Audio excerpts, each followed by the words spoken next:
Għandu jkun hemm strateġija ċara għal wara li jgħaddi dan il-perjodu li ninsabu fih bħalissa. Dan li se nkunu f'dinja fejn aktar minn qatt qabel kulħadd jikkompeti kontra xulxin biex inqumu fuq saqajna wara din il-kriżi.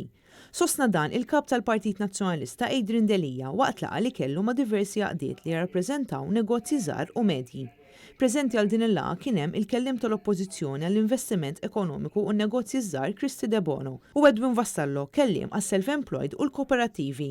Waqt din il-laqa li saret fuq pjattaforma online, Adrian Delija saħaq li l-Partit Nazzjonalista qed jibbaża l-politika tiegħu fuq 3 prinċipji li naħdmu wkoll flimkien biex naġixxu b'mod immedjat f'din il-kriżi ta' pandemija internazzjonali, li jkun hemm strateġija post-COVID u li pjattaformi diġitali għandhom jissaħħu b'mod li jkunu konvenjenti għal kulħadd. Laqdiet li jirrappreżentaw negozji żgħar u medji u rew it-tħassib tagħhom dwar id-daqqa ekonomika li qed jieħdu fejn kien hemm diversi ħwienet li ma bbenefikawx mill-għajnuna li qed jagħti l-Gvern.